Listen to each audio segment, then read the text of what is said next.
I got Doug March here, and he is the president of Canadian Groundfish Research Conservation Society. Now tell us all about that. Tell us all about Thank you, Kosta. Well, we're an industry organization, self-funded, to look after the fish so that we can come here tonight and put on a nice fish stew and show the public what we're doing and how we're doing it. You know, it comes from the real deep, cold water offshore. And it's wild. And it's definitely wild. I mean, they're still kicking here. You can see that. Perfect. And you brought some beautiful fish today. Yes. You brought a couple of ocean perch, which Pacific Ocean perch. And they are rockfish in the rockfish family. We're going to show how to use the whole fish to make a fisherman stew. Here we go. We cleaned the skeletons. Yeah. And we took the fillet out. We took all the guts out. Yeah. And we're going to put those right into the hot water here that we have cooking. That's right. And what you want to do is you want to put enough water so that it just covers the fish. That's right. Just covers the fish lightly, like that. Yeah. Then what I've done is I've made some carrots, celery, which is going to go into our soup, some onions, and then I used everything that is the trimmings, the ends, that goes in there too. Or the stock. And then we're going to put in there, a little bit of bay leaf. And it's starting to taste good already. A little bit of bay leaf there. Now we could put some salt now, or we could put a little bit of salt in the end because that's going to reduce. But we put just a little bit now to extract the flavors from the fish, the carrots, and everything else.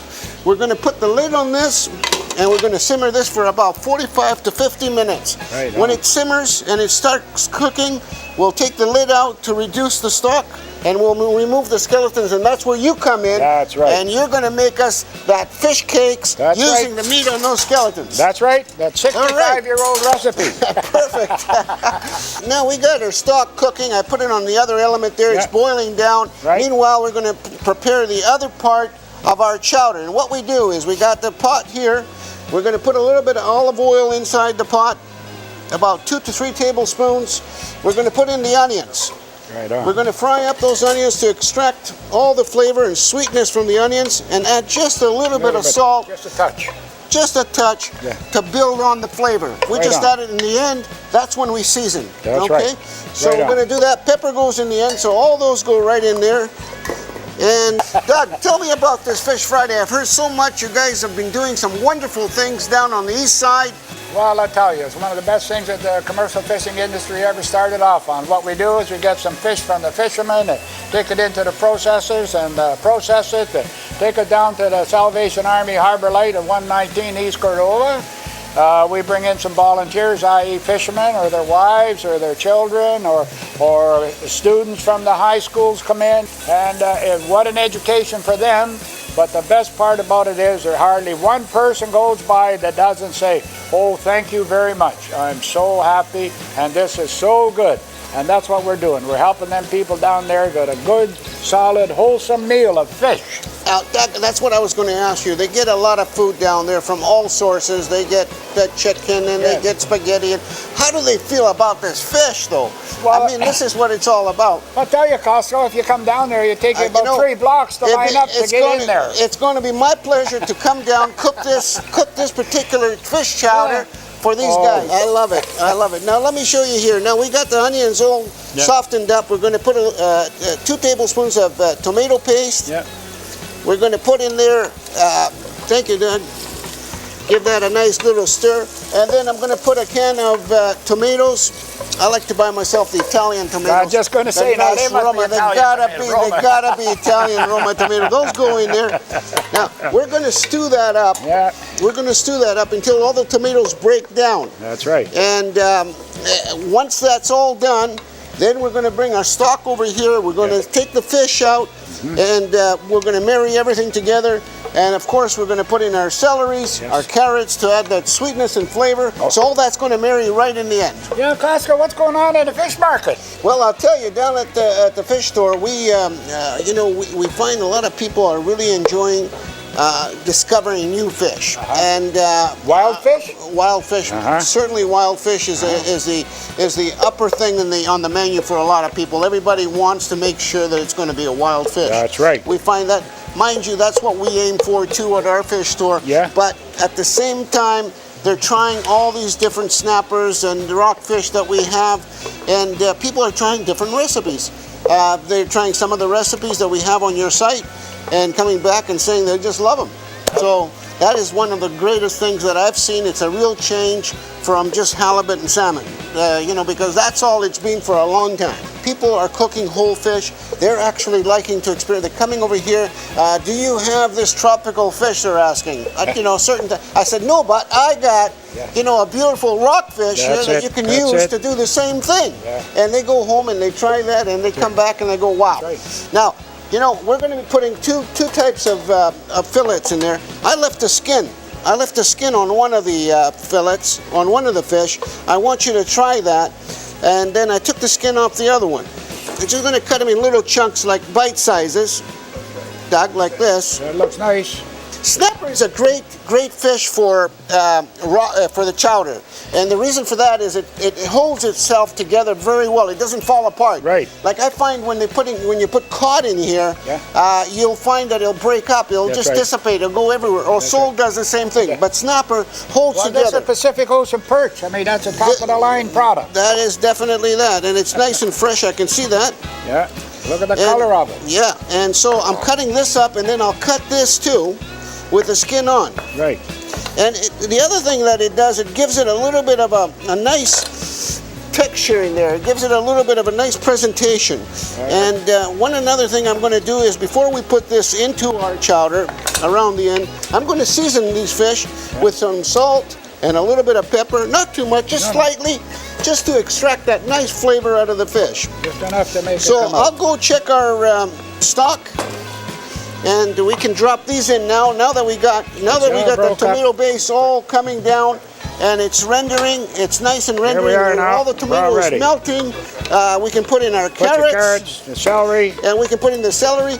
We'll cook this until it's all soft and tender and ready to eat. Then we'll put it all together with the fish, and that's the end of it. Sounds wonderful. Our stock is coming along really nicely here. That's looking good. It's looking really good. We've had it on for 45 minutes now, and I've been skimming this with all the impurities, and that's the foam, okay? Anything that's foamy on the top, that needs to be skimmed out.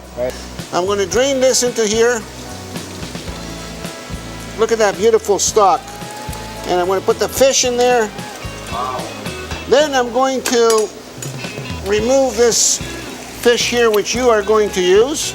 We're going to put the stock back in here. Now what you could do here is put it through some cheesecloth. Oh, that would be so nice. that what would happen is if you had any scales or any little bones, but we're fishermen, we can handle the scales, so we'll just go right through. But that's what you want to do here. You want to go either through a very fine mesh or you want to go through a cheesecloth. And what we're going to do is we're going to take the potatoes that I cleaned up and we're going to cook them in the stock so they get a lot of flavor. Right on. So when these are all ready and done, our carrots and our tomatoes all done, we'll put all this together and season it. Okay, Doug, what I like to do is add a little bit of herbs in there. My favorite is some thyme and some basil. Basil really enhances the tomato. Now what I've been doing here all alone is I've been adding a little bit of the fish stock into the tomato so it doesn't dry out, of course. And that's why it's cooking really nicely. We got the fish stock and the potatoes are all cooked here. But there it is. That's the soup that people come from all over the world to have at Screaming Mimi's. Beautiful soup. So, Doug, this is the secret here, and this is what I want to really show everybody. And you're here today to do that recipe. You're going to do that the potato and the rockfish. You're going to make a recipe with that. Yes. And you're going to make some cake. So usually what I do with this is I'll take the meat and put it back in the chowder because there's two different kinds of meat. Right. There's the meat from the fillet. From the fillet, which is white. Yes. And then you got the meat, which is around the collar. That's right. The cheek, which is the dark meat. That's sweet stuff. That's the sweet stuff. Now, when you cook on the boat, when you used to cook on the boat, what was your favorite fish of all these rockfish that we have here on our coast? Which one did you used to like? Tough to beat the old Pacific perch, eh? Pacific Ocean perch, deep. You like the deep perch, water, cold water, clean water. Look at all that meat on that skeleton. You just pull it out just like that. Just like that. Just pull it out. Perfect. Just like this. Perfect. Oh my God. Perfect. Look at all that beautiful meat on You there. know, like when we were on the boat too, you know, people say, oh, I wouldn't like tongues. Well, we used to cook the cod tongues, eh? Oh, yeah. I mean, that's really good. Really, really good. And no effort. No effort. I mean, the boat be rocking and rolling. Yeah. And still we're able to do And the cod cheeks. Oh, my. Just unbelievable. Just unbelievable. Now, you born and raised on this coast, or Absolutely. Absolutely. My granddad came here from Newfoundland in 1876.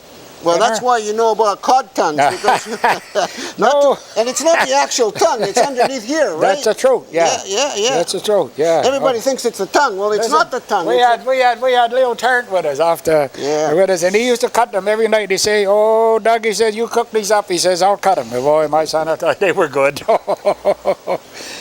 Look at all that meat we're getting, all this. Then we used to wonder why we couldn't sleep at night. You know, we'd eat this before we turned in. Eat too much, eh? Yeah. No. Now, what can we do with all this that's left over here?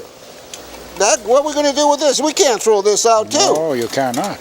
Yeah, you know what I'm going to do with this? I'm going to dig a hole about 3 feet next to my roses, and I'm going to put it in there. Yep. And I'm going to tell you, my roses are going to be, because they are every year, like that. That's right.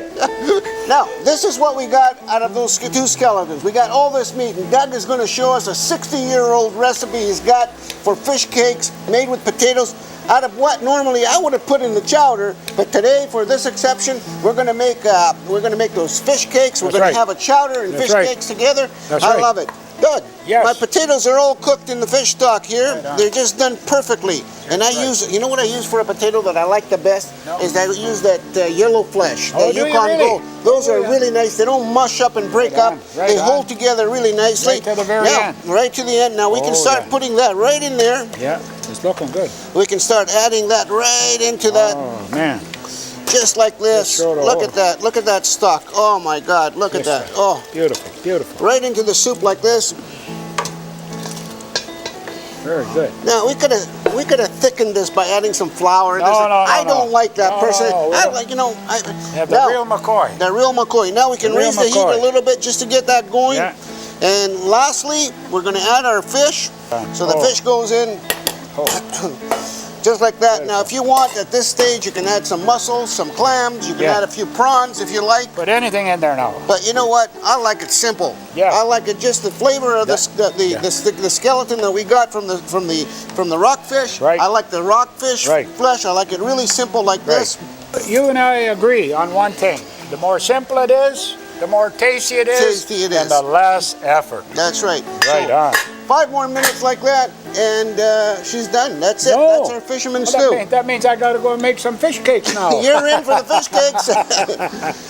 Doug's is mushing away on the potatoes here, and we're doing that 60-year-old recipe of rockfish cakes.